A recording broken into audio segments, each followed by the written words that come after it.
Bueno, entreguémosle este tiempito al Señor que sea logrando en nuestras vidas. Padre Santo, queremos darte las gracias en el día de hoy por traernos, Dios, a seguir buscando de tu palabra, Dios.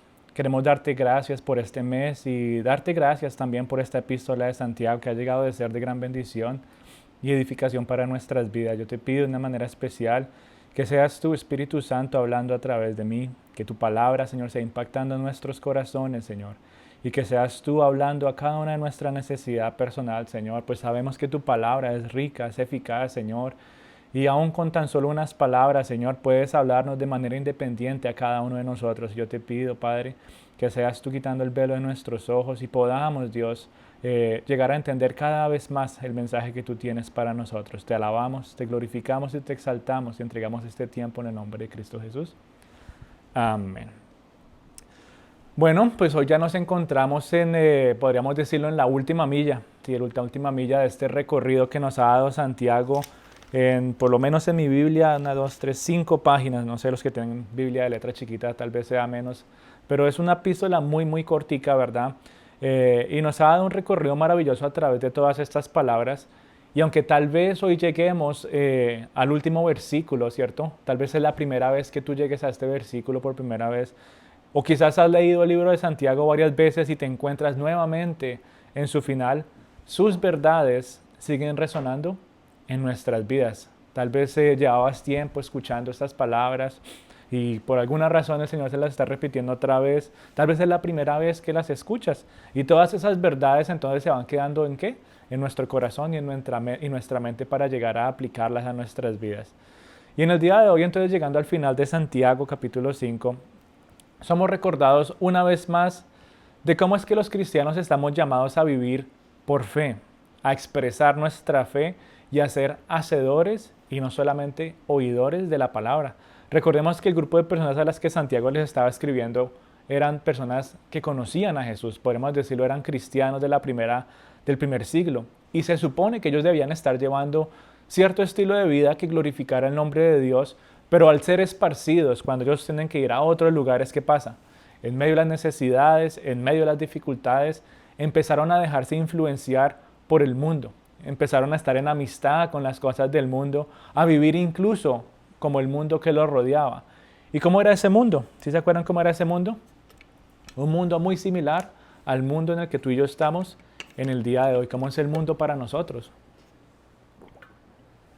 Es un mundo que busca su propio beneficio, es un mundo que no se controla, es un mundo que lastima a todos para lograr algún objetivo, ¿cierto? Llegar a alguna meta, no importa lo que tengas que hacer desde que tú cumplas esto, ¿verdad? Es un mundo que está lleno de pasiones y deseos que no glorifican el nombre de Dios, que empieza a generar divisiones, un mundo que genera divisiones en lugar de unidad, que motiva a la gente a generar rencor y odio en lugar de amor. Y este grupo de cristianos había fallado en su fe, habían caído en esas mismas prácticas del mundo que los llevó a ser personas de doble ánimo, dice la Biblia. Es decir, personas que tenían sus intereses divididos, como una moneda de dos caras, como que por un lado tú eres así, pero por el otro lado tú eres también así, y no debería ser de esa manera. Se traduce a una persona que tiene su mente confundida. El término original griego para doble ánimo significa un alma dividida en dos. Es como si esta persona, este cristiano, estuviera jugando a la balanza. Como que yo tengo un pie aquí en las cosas del mundo, pero yo tengo mi otro pie aquí en los caminos de Dios. ¿Y qué pasó? Ellos como que al llevar su vida de esa manera, eso empezó a generar en ellos un conflicto interno y un conflicto externo, al igual que todas sus consecuencias que hemos visto a lo largo de todas estas últimas semanitas. Y lo que hace Santiago entonces es desafiar a estas personas y al mismo tiempo nos desafía a ti y a mí para que busquemos esa sabiduría que viene de lo alto. En medio de todas las situaciones que tal vez se puedan presentar en nuestras vidas, tú y yo somos desafiados con la misma autoridad que estos personajes fueron desafiados en el primer siglo, para que nuestro día a día no sea como el del mundo, sino que sea un día a día conformado a los principios y los caminos de Dios. ¿Por qué nos hace esa advertencia Santiago? Porque tú y yo no somos exceptos de cometer los mismos errores y actuar de la misma manera. que estas personas de las cuales él se está refiriendo en su carta. Tú y yo no somos la excepción. Y por eso esta carta, por eso estas palabras que están escritas aquí, todavía son vigentes. Hay muchas personas que dicen que no, que es que eso es muy viejo, que eso ya ha pasado muchos años, que es que las cosas han cambiado, que la cultura ha cambiado. Y sí, hay muchas cosas que han cambiado a nuestro alrededor, pero hay algo que nunca cambia y es Dios. Dios nunca cambia y su palabra nunca cambia tampoco. Por eso sigue siendo vigente y sigue siendo importante para nuestras vidas.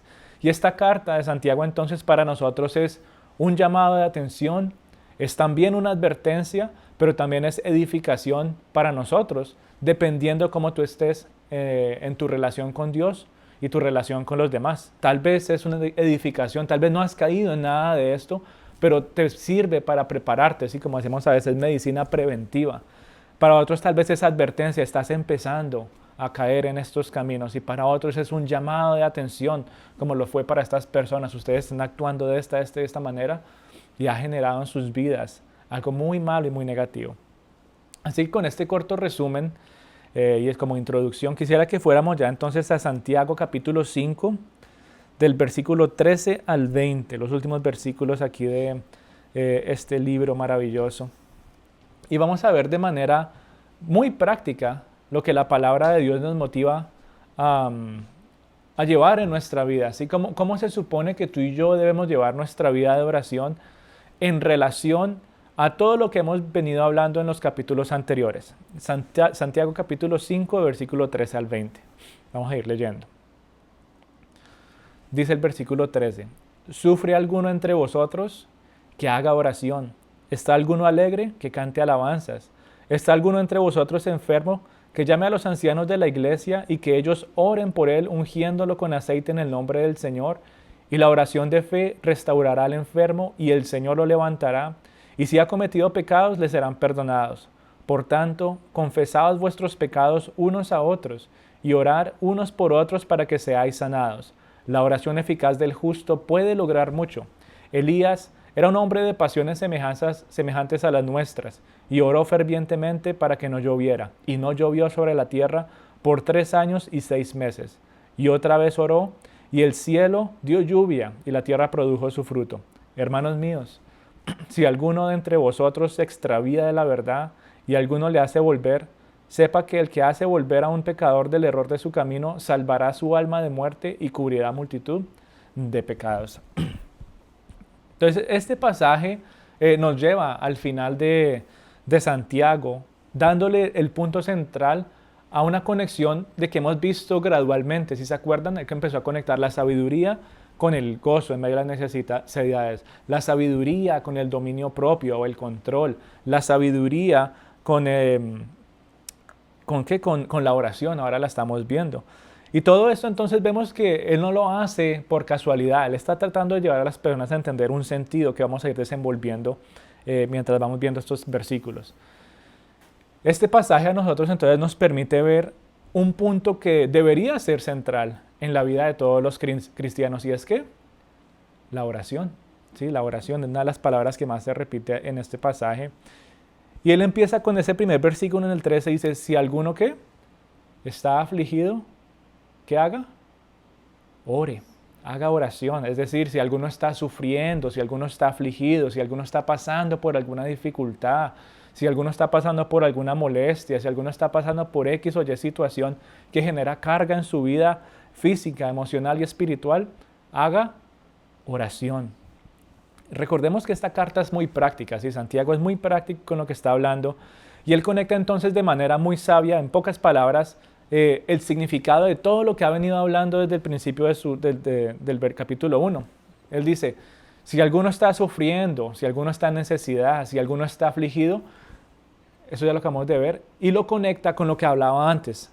Entonces no se queje, más bien tenga gozo, ¿cierto? La oración genera en la persona gozo, descanso, paz, pero dice no se queje, ¿sí? En otras palabras, si tú estás en sufrimiento, en necesidad, si estás experimentando aflicción, no te vayas a murmurar con los demás, controla tu lengua. Si alguno está sufriendo, no maldiga ni a Dios ni a los que lo rodean, más bien póngase a orar. Así que entre líneas, Santiago está como llevando al lector original a pensar en lo que ya les había puesto o les había presentado antes.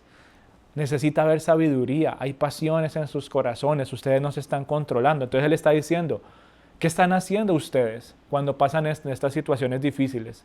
Y Él lo dijo antes, ustedes no están controlando su lengua, ustedes se están dejando llevar por sus pasiones, ustedes están criticando, ustedes están murmurando, ustedes están aprovechando de los demás, ustedes no están viviendo en gozo. Pero Él les dice, en resumen aquí, en lugar de ponerse a hacer todo eso, ¿qué hagan? Pónganse a orar. Y es algo que nos lleva a reflexionar en nuestro día a día.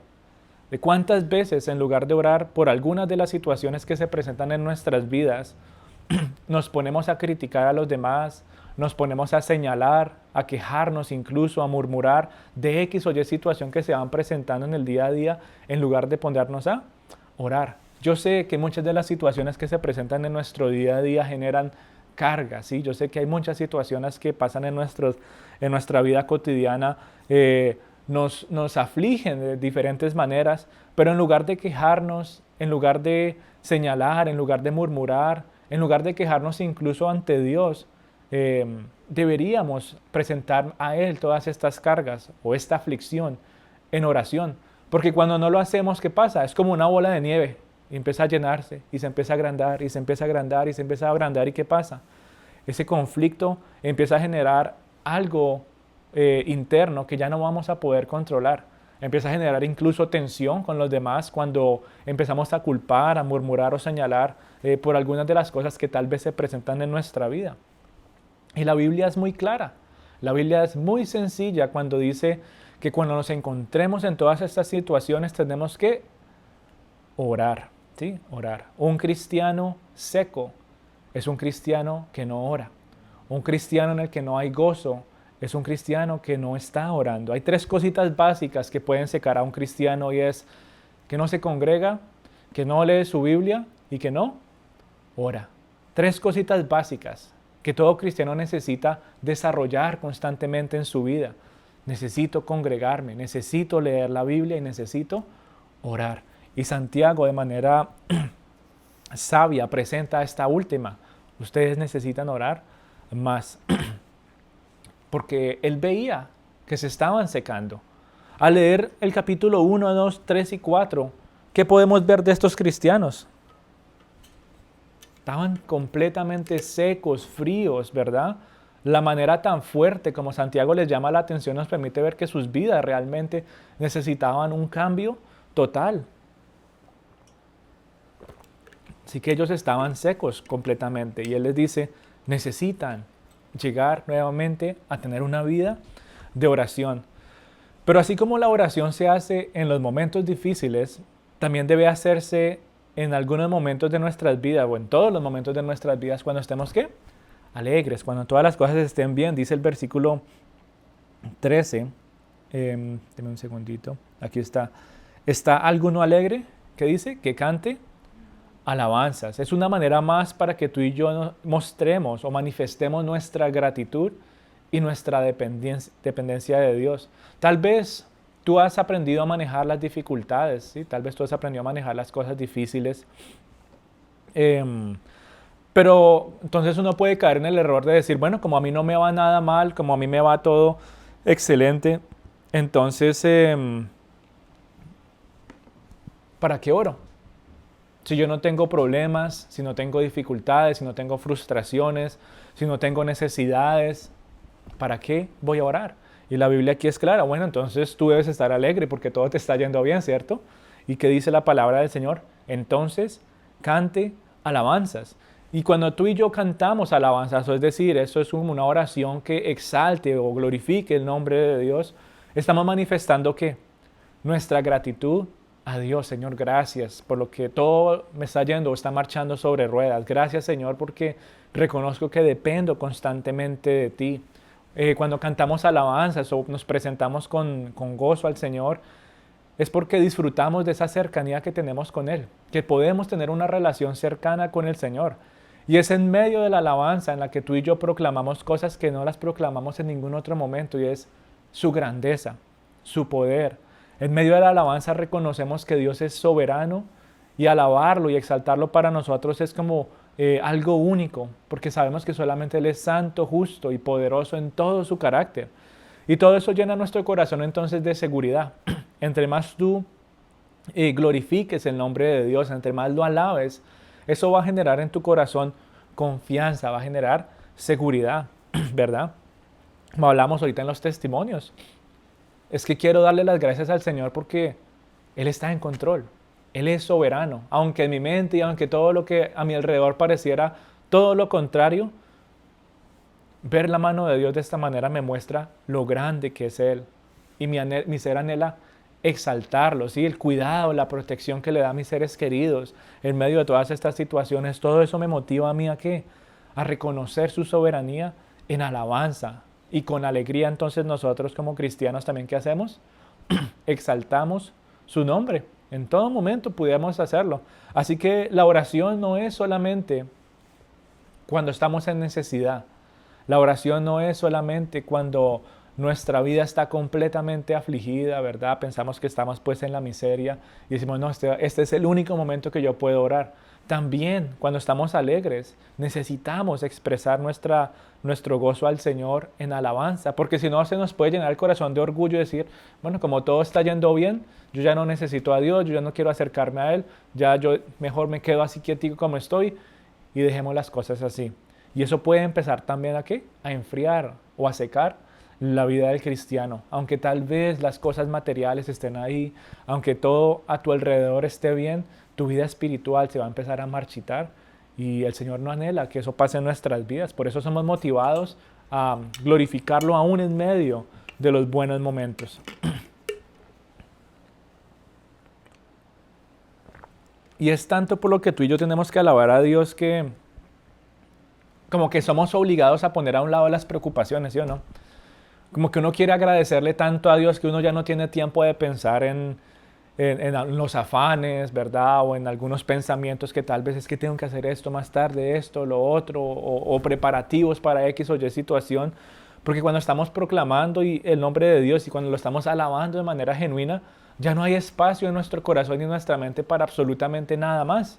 Ya como que todas las preocupaciones, no, eso puede esperar. Yo ahorita quiero alabar el nombre de Dios. Y cuando tú y yo alabamos el nombre de Dios de esa manera, cuando ponemos realmente las preocupaciones y los afanes del mundo a un lado y reconocemos la soberanía de Dios, eso empieza a generar en nuestro corazón descanso. Empieza a experimentar uno como un refrigerio espiritual.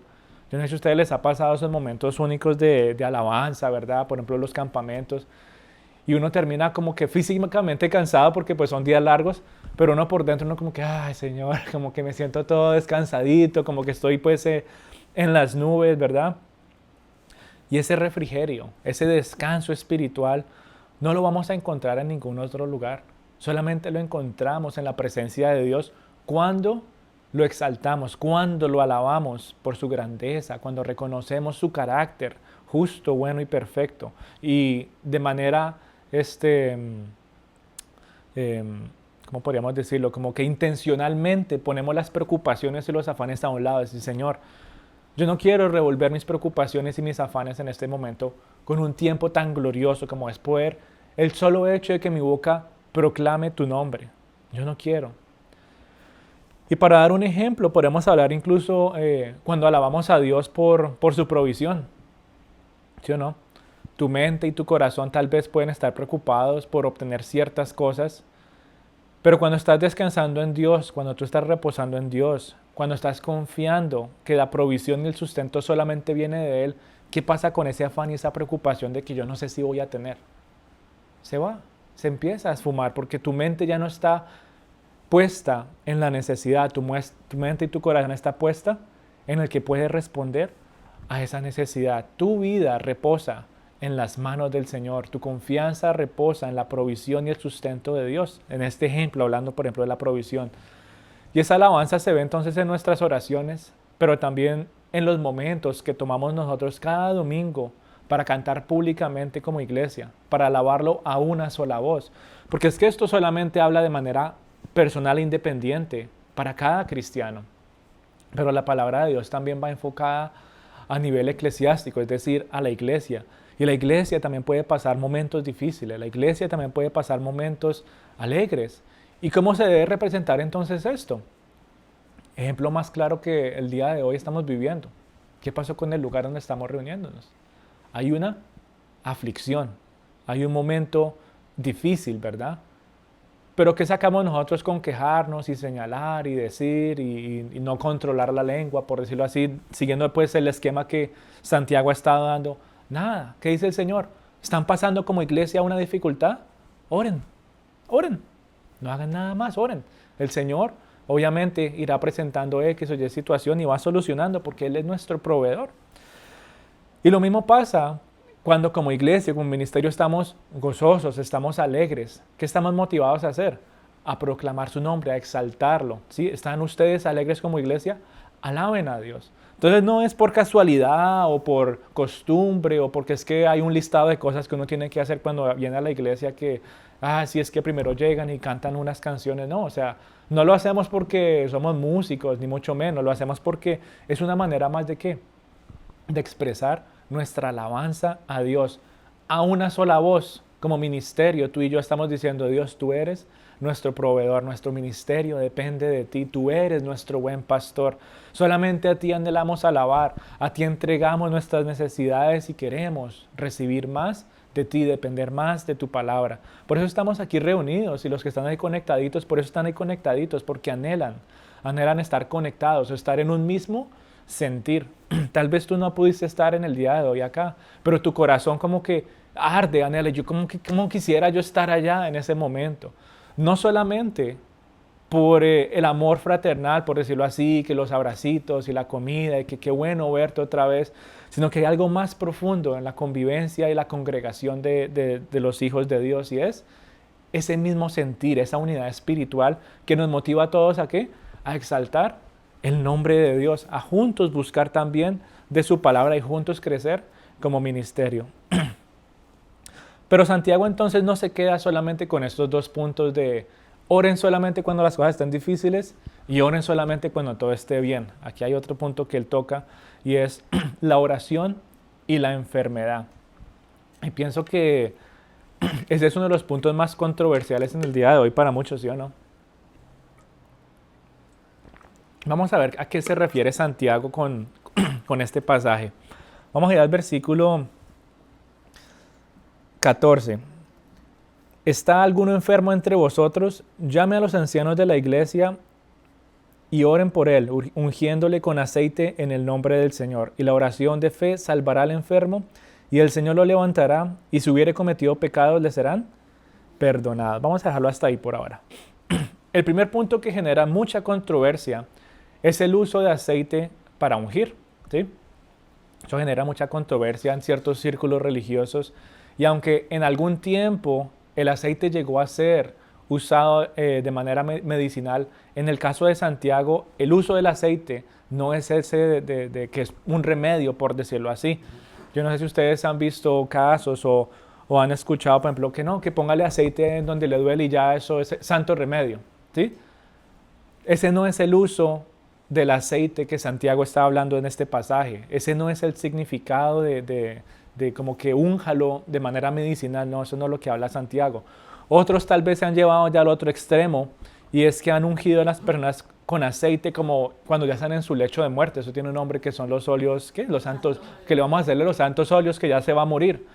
Pero Santiago aquí dice claramente que lo unjan para que la persona obtenga sanidad.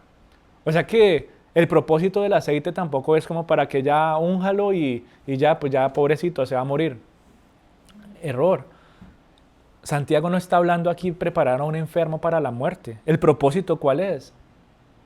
De que sea sano. Y lo está conectando con la oración, y lo está conectando con un acto de fe. Únjalo con aceite. Llame a los ancianos de la iglesia para que oren por él. ¿Cuáles son los ancianos de la iglesia? Las personas, por ejemplo, los líderes, los pastores, las personas que se mantienen en un círculo activo en la iglesia, ¿sí? Todas esas personas que están pendientes de todas las situaciones que están pasando a nivel ministerial, a esas personas son las que se deben llamar, ¿verdad? Que oren por esta persona. Y dice, únjalo con aceite. El uso del aceite para ungir a la persona no es algo místico, sino es que este es el aceite que me traje yo no sé de dónde y solamente este lo puede sanar. No. Eso tiene simplemente como un significado simbólico y tiene un sentido que se remonta al Antiguo Testamento. Y era cuando ellos ungían todas las cosas para ser usadas en el templo, ¿sí se acuerdan? Que estos eran los platos, que estos eran los candelabros, que todas las cosas que ellos usaban, todas las cosas las ungían. ¿Y para qué las ungían? No era para sanarlas porque las cosas no se enferman, ¿cierto? No era para que tuvieran vida porque son cosas inertes. Ellos las ungían para darle como cierto sentido de pertenencia, ¿sí? Pertenencia, sentido y uso exclusivo para Dios. Es decir, todo lo que era ungido con ese aceite le pertenecía a Dios, tenía un sentido orientado hacia las cosas de Dios y era para uso exclusivo de Dios. Así que el uso del aceite en las personas cuando están enfermas es como una manera simbólica de decir, esta persona le pertenece a Dios.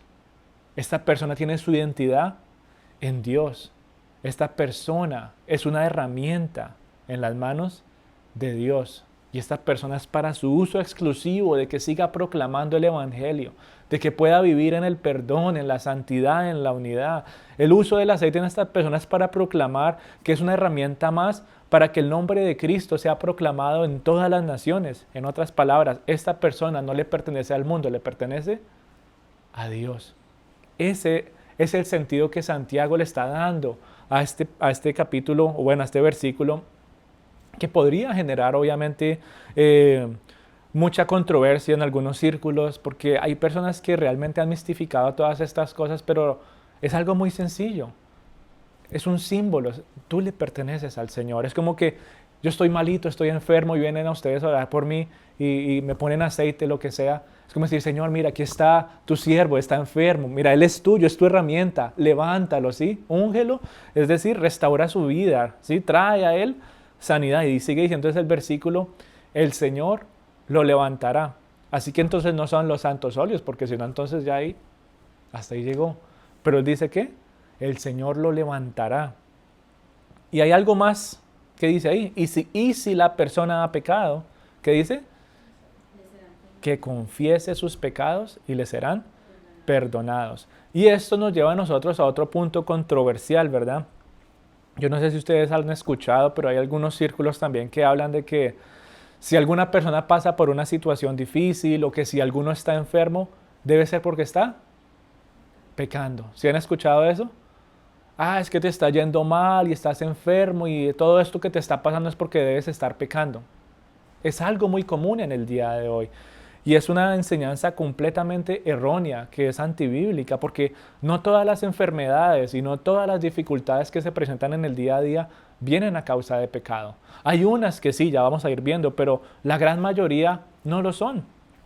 Incluso podemos remontarnos a la historia del hombre ciego. ¿Sí se acuerdan del hombre ciego que Jesús sanó?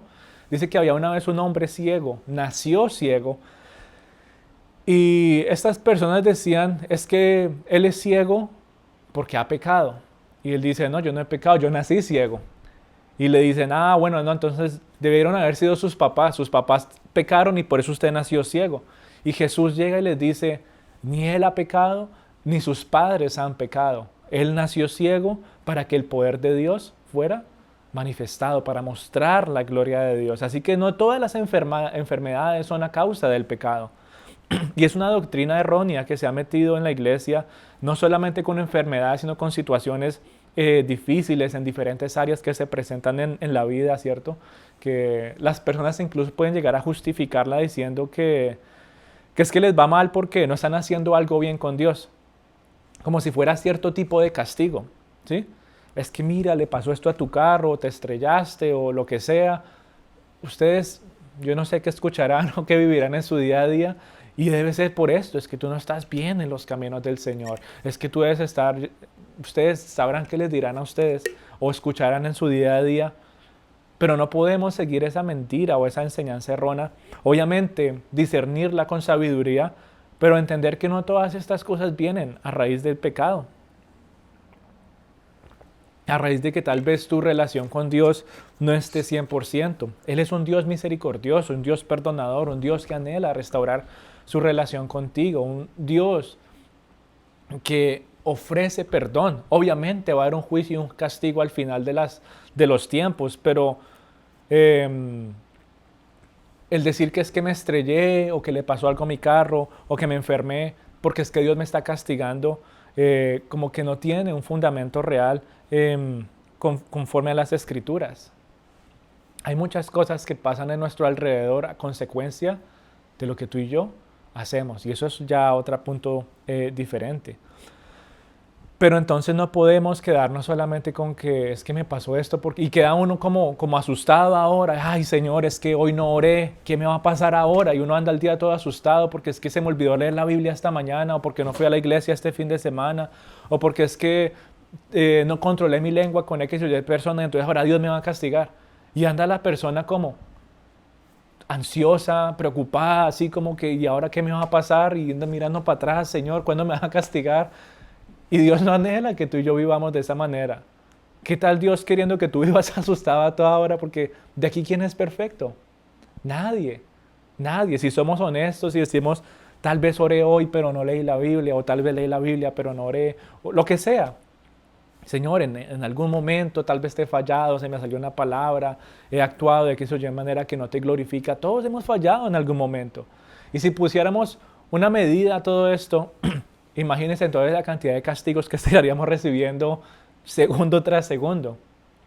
¿Sí?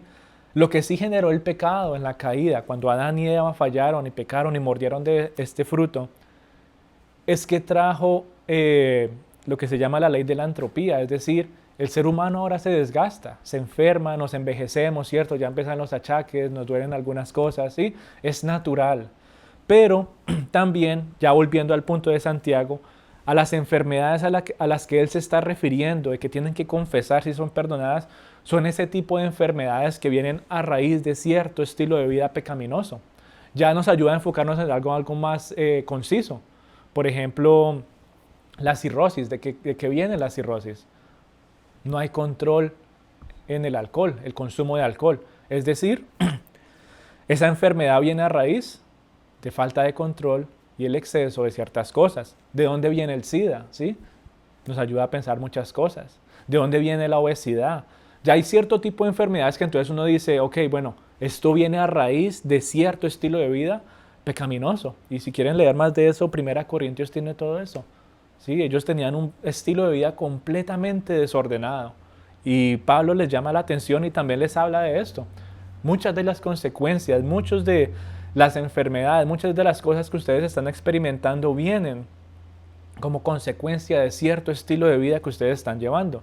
Entonces ahora lo que Santiago está diciendo es que si esta persona tiene cierta enfermedad a causa de un estilo de vida, Dios la puede sanar y la puede restaurar si ellos confiesan su pecado. Ya vemos cómo va orientando mejor las cosas. Él dice, confiesen sus pecados y les serán perdonados. En la misericordia de Dios está si Él los quiere sanar o no, ¿verdad? Pero lo que sí tenemos por seguridad es que van a ser perdonados. Sí, perdonados es lo más importante. En otra ocasión nos detenemos un poquito más en esta parte porque sé que genera muchas preguntas. Pero ahora seguimos viendo entonces que Santiago continúa un hilo. Ahora dice, ok, ahora vamos a confesar. Sí, ahora vamos a confesar. Y en el versículo 16 nos invita o nos motiva a nosotros a confesar nuestras ofensas los unos a los otros. Que oremos los unos por los otros. Y es aquí donde empezamos a ver una restauración y una sanidad emocional, no solamente física. Tú y yo, como hijos de Dios, necesitamos entender que Dios busca en nosotros una restauración íntegra. No es solamente que, ay, bueno, físicamente ya estoy bien. Él anhela que tu interior esté bien. Es decir, tu espíritu esté bien, firme.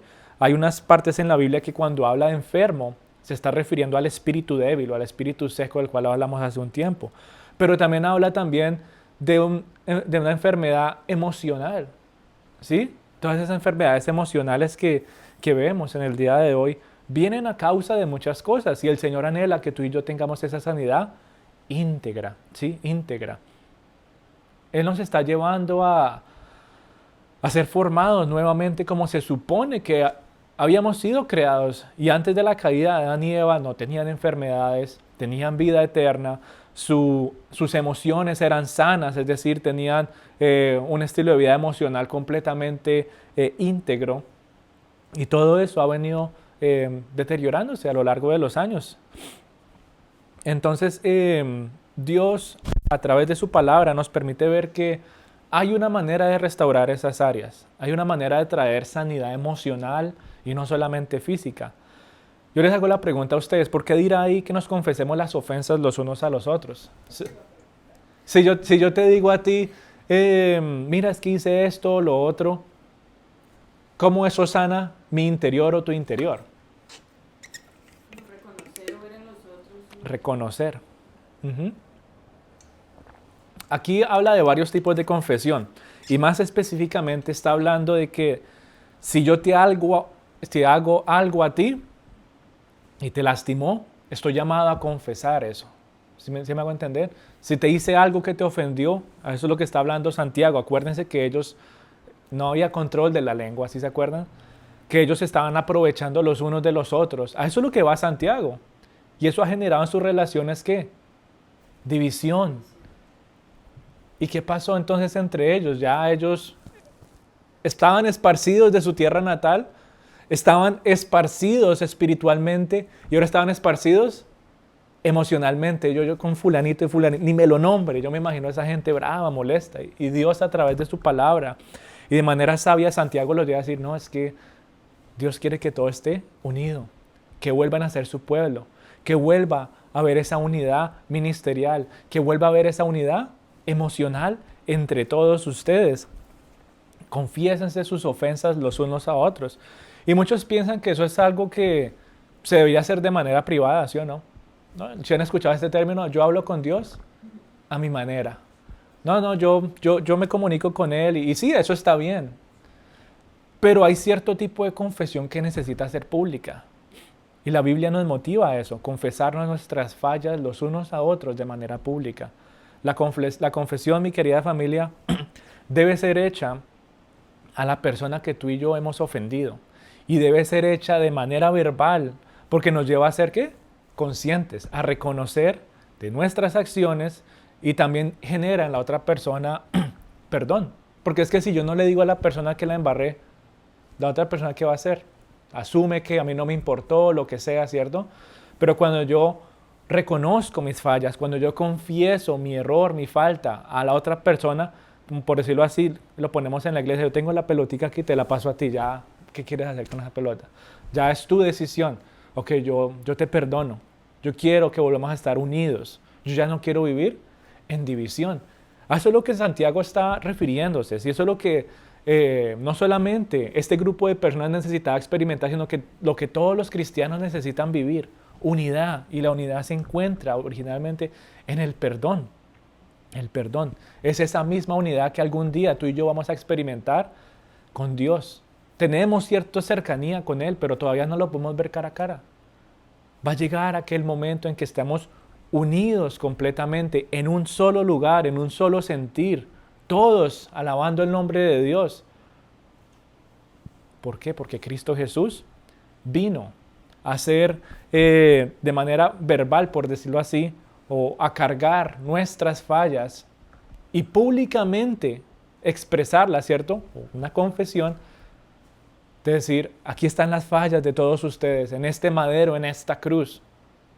Y Dios las ve y Él recibe ese pago. Él recibe, ¿verdad? Todo esto dice, ahora tú eres perdonado.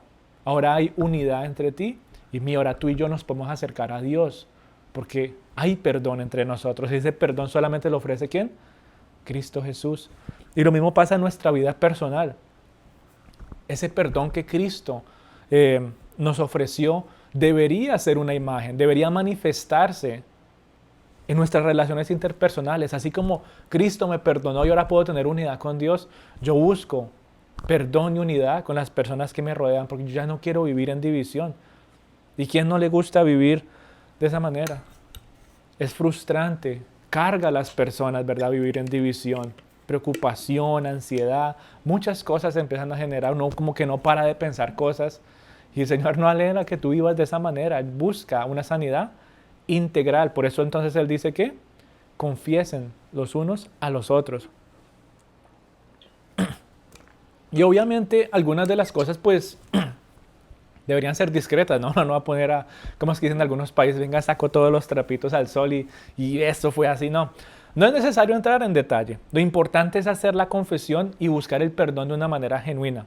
Y muchas de las relaciones rotas van a ir siendo restauradas y vamos a empezar a disfrutar de esa bendición que es esa sanidad emocional que muchos están buscando en el día de hoy. Y han venido a raíz de ¿qué? Acciones, palabras hirientes, ¿verdad? Acciones sin amor. Solamente tú sabes qué has hecho y solamente tú sabes también qué te han hecho. Y el Señor anhela que tengamos una relación sana con los demás. La confesión también nos motiva a nosotros a hacer algo más y es ser honestos e íntegros. A responder a tu pregunta también, no solamente es confesar cuando he hecho mal a alguien más, también cuando yo estoy lidiando con cierto tipo de pecado. Es decir, un ejemplo, yo estoy con un pecado en mi vida y el Señor me llama a confesarlo públicamente. Tal vez no entro en detalle, es que mire, hago esto y este es mi estilo de vida. No hay necesidad de hacer todo eso, pero sí confesarlo públicamente al resto del cuerpo, al resto de la iglesia, de decir, estoy pasando por esta situación, estoy batallando por X o Y pecado, y eso lleva a la persona ¿a qué? A expresarlo con honestidad, a expresarlo de manera íntegra, y le da un sentido de que los demás vean que esta persona ahora ¿qué hace? Es responsable de cumplir lo que dijo que iba a hacer.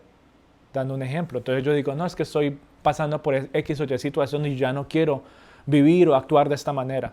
Entonces ya hay ojos puestos sobre mí. Y uno dice, no, Señor, yo dije, ¿verdad? Que no iba a actuar de esta manera ante ti y ante mis hermanos. O sea que le da un sentido de responsabilidad a la persona. ¿Sí me hago entender? Como que en inglés tiene un término que se llama hold accountable. ¿Sí? Señor, yo quiero ser responsable en mi estilo de vida. No solamente porque es que ellos me están viendo, sino porque es que yo quiero glorificar tu nombre en todas mis acciones. Entonces, confesar las cosas ayuda a eso. Un ejemplo muy sencillo, no, es que yo digo muchas mentiras. Y ahora las personas entonces van a estar, no pendientes, pero yo no va a saber. Y muchas veces entonces van a decir, no, mira, fulanito volvió a decir una mentira. Tienes que entregar eso al Señor. Reconoce que son pecados, reconoce que necesitas ser perdonado y cambia tu estilo de vida. Y eso entonces lleva a la persona ¿qué? A tener cierto tipo de responsabilidad en ciertas situaciones. Por eso entonces él dice, confiesen sus pecados los unos a los otros y oren los unos por los otros. Entonces, ¿cuál es la tarea del que escucha que X o Y persona está pasando por dificultad y está batallando con X o Y situación? Oremos por él, oremos por ella, porque nos ha dicho que esto es una carga para su vida espiritual y anhelamos que ya no viva, ¿verdad? Con esa carga, con esas cadenas. Entonces tú y yo también tenemos un llamado a la oración. Y Santiago entonces conecta todo su tema de oración en un ejemplo de una persona del Antiguo Testamento que oró. Y su nombre era Elías, dice ahí, Elías. ¿Quién me ayuda a leer el versículo 17, por favor? Me estoy quedando sin voz. Dice, Elías era hombre sujeto a pasiones semejantes a las nuestras, y oró fervientemente para que no lloviese, y no llovió sobre la tierra por 3 años y 6 meses. Gracias. Elías, un gran hombre del Antiguo Testamento. ¿Y qué dijo? Voy a orar para que no llueva. Después estudiamos toda la historia. Aquí el punto es, dice que él estaba sujeto a pasiones como las nuestras. En otras palabras, el hombre no era perfecto, ¿sí? Él, al igual que tú y yo, se encontraba bajo ciertas situaciones, pero aún así la oración ferviente de él fue escuchada y fue contestada por Dios. ¿Nos motiva a qué? A perseverar en nuestra vida de oración como cristianos, mi amada familia. Uno dirá, no, Elías, el grande, no, qué semejante profeta. Claro, por supuesto que Dios le iba a escuchar, ¿no? El perfecto, como hablamos la semana pasada, antepasada. Uno se imagina a todas estas personas perfectas. Pero Elías dice que fue, ¿qué? Un hombre sujeto a pasiones como las nuestras. No hay diferencia, no podemos argumentar, pues, que porque él era mayor o perfecto, es que, ¿sí? Al igual que tú y yo, él experimentaba ciertas cosas de manera personal, a su alrededor, lo que sea. Y aún así Dios escuchó su oración y fue contestada. Y eso nos motiva a nosotros entonces a qué. Sí, Señor, yo necesito orar más. Yo también estoy sujeto a pasiones de este mundo, pero quiero dejarlas. Yo necesito orar más. En resumen, mi amada familia, Santiago nos motiva a una cosa y es a actuar. No solamente en este ámbito de la oración, sino todo lo que hemos venido hablando a lo largo de estas últimas semanas. Él nos motiva a actuar en diferentes ámbitos de manera práctica en nuestra vida cristiana. Ahorita hablando de la oración, pero hemos hablado de muchos puntos que uno dice, sí, Señor, tal vez los conozco, como dice la palabra, oidores de la palabra, pero no hacedores. Y Santiago entonces nos está llamando ¿a qué? A ser hacedores, a actuar, diciéndonos que hacer no como un consejo, ¿sí se acuerdan? Sino como un deber. Es un deber que tú y yo tenemos como seguidores de Cristo. Tú ya no puedes seguir en amistad con el mundo. Ya no puedes estar viviendo o teniendo un pie aquí y otro pie allá. Ya no podemos vivir de esa manera. Y a lo largo de este libro hemos visto las consecuencias. Tal vez lo has vivido de manera personal. Si no lo has vivido de manera personal, gloria a Dios. Que esto sea un ejemplo para tu vida. Decir, sí, yo no quiero vivir de esta manera. Pero si lo has vivido en carne propia y has vivido esas consecuencias y las palabras de Santiago han resonado en tu corazón y te han hecho meditar en muchas cosas, que se quede esto en tu cabeza y es, yo ya no puedo ser un cristiano de doble ánimo. Yo ya no puedo ser un cristiano con un alma dividida. Yo ya no puedo ser un cristiano que ande con amistad con el mundo. Y como dice la Biblia, tibio. O es frío o es caliente. Dice, si está tibio, Dios lo escupirá de la boca. Ya, eso no. O sí o no. Ya no puedo ser un cristiano de dos caras.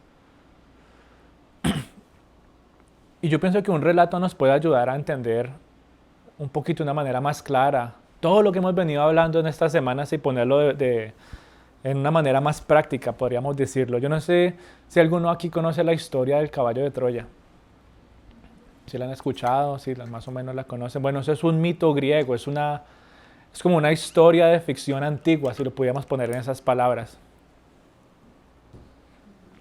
Y dice que había un príncipe en Troya que se enamoró de la reina o la esposa del rey de Esparta y estaba tan apasionadamente enamorada de esta mujer que ¿qué hizo el hombre? Se fue a Esparta y secuestró a la mujer del rey.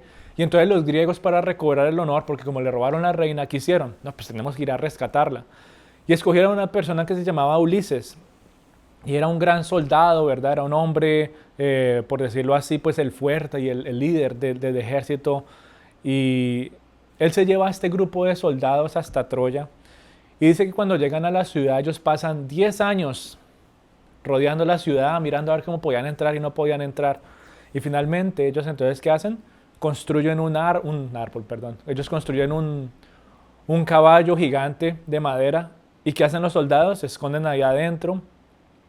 Y esa es la parte que la mayoría de las personas conocen de la historia. ¿Qué pasa entonces? Ellos entran a la ciudad, salen los soldados, rescatan a la reina, ¿verdad? A la esposa del rey.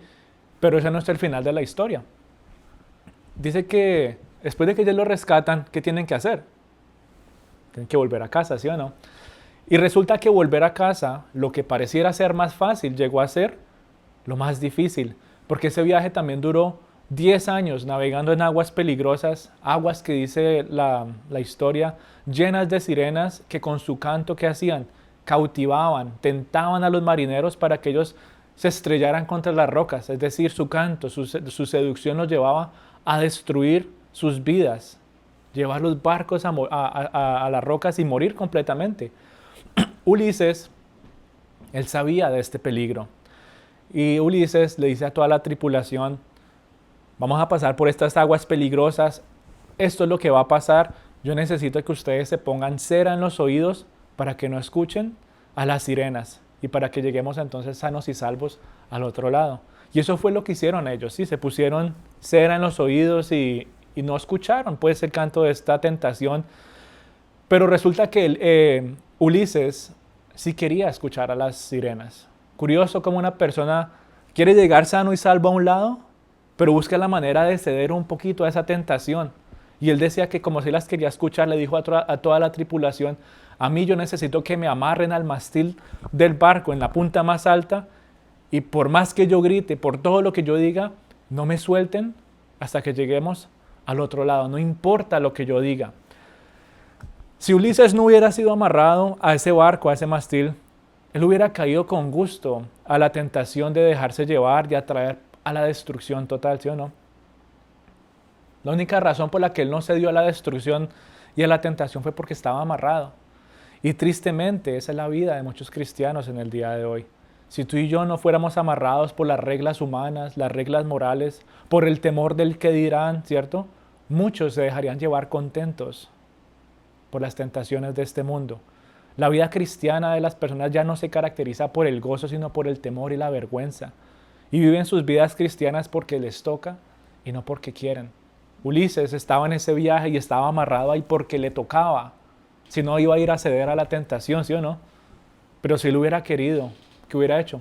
Yo también me tapo mis oídos y yo también evito esa tentación. Pero siguiendo con esta misma historia, hubo otro hombre que tenía que pasar por esas mismas aguas y su nombre era Jasón. Y dice que este hombre también sabía de los peligros de las aguas, pero dice que él llevó a un músico que se llamaba Orfeo y era un hombre que tocaba la lira y la flauta de manera muy melodiosa. Y este músico entonces iba en el barco y Jasón le dijo, apenas lleguemos a esa sección peligrosa, yo necesito que usted toque el mejor repertorio musical que usted tenga. Y así el encanto de las sirenas iba a ser aplastado completamente con algo mucho mejor. En otras palabras, las sirenas no habían perdido el encanto de seducir a los viajeros, ¿sí? Estos hombres habían encontrado algo superior, algo mejor que los había cautivado para no ser tentados por la destrucción. En otras palabras, la tentación del mundo no ha perdido su encanto. Para ti y para mí, la tentación del mundo sigue estando ahí afuera. Pero ahora nosotros hemos encontrado, como cristianos, algo superior que cautiva nuestras vidas, que cautiva nuestros corazones para no ceder a esa tentación.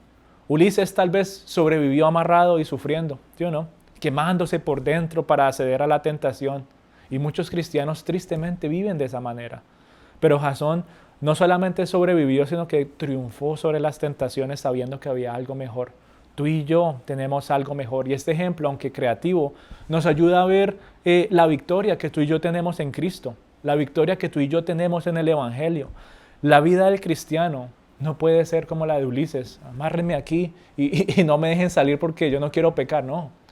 Esa no puede ser la vida del cristiano.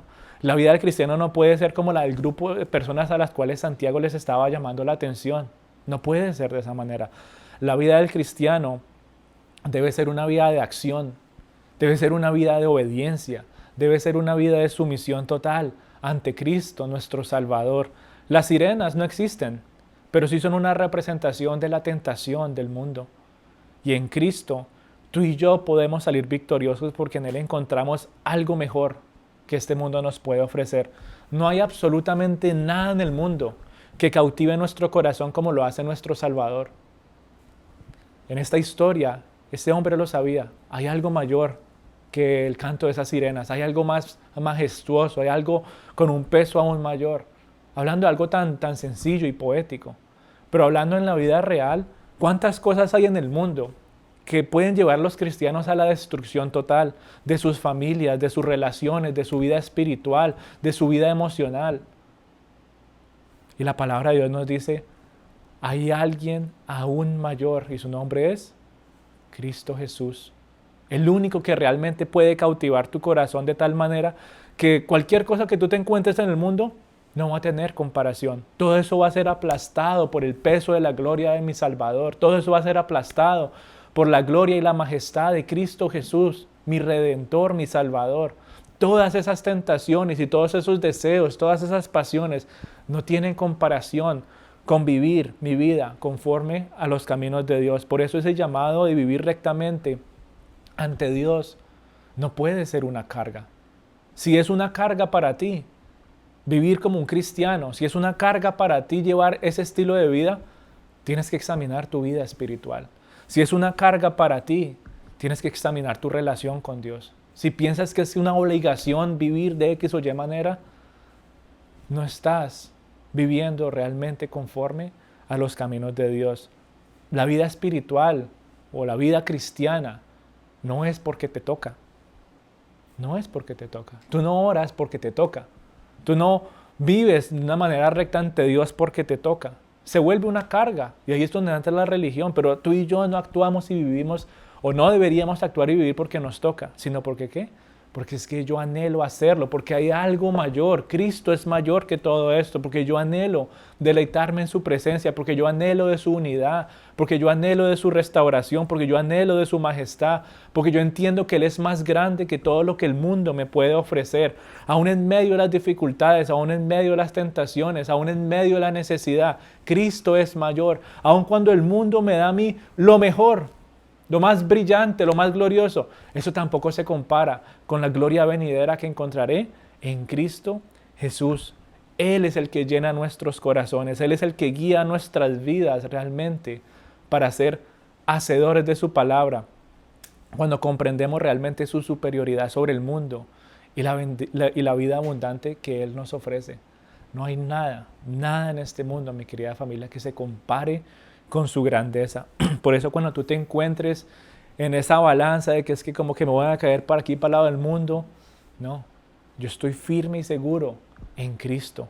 Yo no estoy en estos caminos porque me toca, yo estoy en estos caminos porque quiero mantenerme cerca de mi Salvador y sé la bendición que trae estar junto con Él. Tal vez vengan enfermedades, tal vez vengan situaciones complicadas, pero de su mano sé que voy a estar seguro y confiado. Y ese es entonces, mi amada familia, el mensaje que Santiago nos da a lo largo de estos 5 capítulos, ¿verdad? Que nos llevan a vivir en fe. Esa es la vida en fe, ¿sí? Esa es la vida en fe. Esas obras de fe, como hablamos hace unas semanas, esa obediencia a la palabra del Señor y a su presencia, ese es el gozo del cristiano. Eso es lo que realmente nos lleva a nosotros a ser esos estándares en medio de tantos lugares donde la presencia de Dios todavía no es conocida. Tú estás llamado a ser esa lumbrera o esa luz y sal en medio del mundo. Y Santiago en pocas palabras les estaba diciendo a ellos, tal vez ustedes no estén en Jerusalén, tal vez ustedes ahorita están esparcidos y en medio de muchas necesidades, pero aferrados de Dios, ustedes necesitan ser ejemplo para esas naciones donde les tocó salir corriendo. Y Él al final les dice que los haga volver a estas personas de lo extraviado que están, que los lleven a la verdad, que los hagan volver al camino de Dios. Y dice que el que hace volver al pecador del error de su camino, salvará esa alma de la muerte y cubrirá multitud de pecados. En pocas palabras, ustedes, aunque están en necesidad y todas estas cosas, yo les motivo a que lleven su estilo de vida para glorificar el nombre de Dios y también para que sigan predicando el evangelio de salvación, es decir, el perdón y la salvación a todos aquellos que todavía lo necesitan. Por alguna razón Dios permitió que salieran de Jerusalén. Por alguna razón Dios permitió que pasaran todas estas necesidades. Y Santiago entonces les dice, amados, están pasando las duras y las maduras, oren, controlen su lengua, vivan por fe y sigan confiando plenamente en Dios. Así que mi amada familia, vamos a orar, vamos a entregarle este tiempito al Señor. Padre Santo, queremos exaltar tu nombre en el día de hoy, Dios Rey Celestial. Queremos glorificar tu santo nombre, Señor, y darte gracias por tu palabra, Señor, que sigue confrontando nuestra realidad. Gracias, Dios, porque muchas veces, aún de manera directa, Señor, tú necesitas hablar a nuestro corazón, a nuestra mente, Señor. Y queremos darte las gracias por tu misericordia, por tu bondad y por tu amor, Señor. Gracias por corregirnos, por advertirnos, Señor. Y aún así también por edificarnos y prepararnos, Señor, para no caer en muchos de los errores, Señor. Yo te pido de una manera especial, Señor, si alguno aquí está viviendo las consecuencias, Dios, de muchas situaciones difíciles a raíz, Dios, de cierto estilo de vida, Señor, de pensamientos, ideas, Señor, yo te pido que seas tú trayendo perdón, trayendo sanidad, trayendo descanso, Señor, restauración y renovación, Dios, para que cada uno de estos tus hijos, Señor, puedan disfrutar de ese renuevo que solamente viene de tu mano, Dios Todopoderoso. Gracias te damos, Señor, por tu palabra y queremos también, Señor, pedirte perdón si tal vez hemos caído en el error de pensar que seguirte ha sido una carga hasta el día de hoy, Señor. Yo te pido, Padre Santo, que pongas en nuestros corazones el deseo, el anhelo, Señor, de disfrutar, mantenernos en tu presencia, de disfrutar, Señor, cada decisión que tomemos para tu gloria. Que disfrutemos de la obediencia y la bendición que viene, Señor, de mantenernos en tus caminos, Dios Todopoderoso. Gracias te doy por esta tu iglesia, Señor, por estos tus hijitos que tú has traído a este lugar. Y de una manera especial, Señor, te quiero pedir que seas tú bendiciéndolos, Señor, que seas tú ungiéndolos con tu Santo Espíritu en el día de hoy, recordando, Señor, que cada uno, Señor, de ellos te pertenece a ti, Señor, que son instrumentos santos para ti, Dios Santo. Gracias te doy por cada una de sus vidas, Señor, por todos aquellos que se conectan y nos escuchan también, Señor. Bendícelos de una manera especial, Dios, y te pido, Padre Santo, que seas tú escuchando aquellas peticiones más personales que hay en sus vidas, ahí donde tú estás. Si hay alguna petición, si hay alguna necesidad, si estás afligido, si estás pasando por tensión, si hay algo en tu vida que esté generando desgaste de manera física, emocional o espiritual, entrégasela al Señor en este momento. Órale a Él y dile, Señor, esto es lo que me aflige, Señor. Hoy quiero seguir ese llamado, Dios, de orar cuando me encuentro en estas situaciones. Ya yo no quiero, Señor, criticar.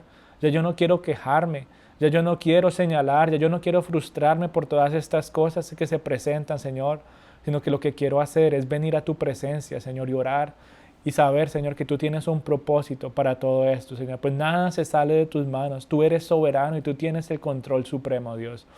Te queremos dar gracias también, Señor, por este mes de febrero, Señor, que pasa, por estas semanas que hemos podido compartir como familia espiritual, Dios. Bendice a cada uno de estos tus hijitos, Señor. Glorificamos y exaltamos tu nombre, Señor, por tu bendición y por tu provisión.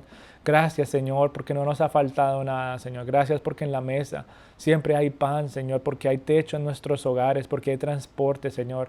Y ahora en medio, Señor, de las aflicciones económicas hemos podido ver que tú eres nuestro proveedor, Dios Todopoderoso. Bendice de una manera especial también a cada dador alegre, Señor, que cada diezmador también pueda seguir viendo tu mano de provisión, Señor, y que abra las ventanas del cielo, Señor Dios Todopoderoso. Ayúdanos, Dios, a seguir siendo sabios administradores de tus bendiciones y asimismo que este ministerio pueda seguir siendo formado y enraizado cada vez más en ti, Cristo Jesús. Te alabamos, glorificamos tu santo nombre y queremos poner en tus manos, Dios, nuestros planes del mes que viene, Señor. Aprovechamos para darte gracias, Señor, por todo lo que está por venir, pues tú eres un Dios de ayer, hoy y siempre, Señor. Solamente tú sabes lo que vamos a estar enfrentando y te pedimos que seas tú, ayudándonos a pasar el día a día, Señor, aferrados a tu mano, Dios Todopoderoso. Gracias te damos, te alabamos y glorificamos en el nombre de Cristo Jesús. Amén.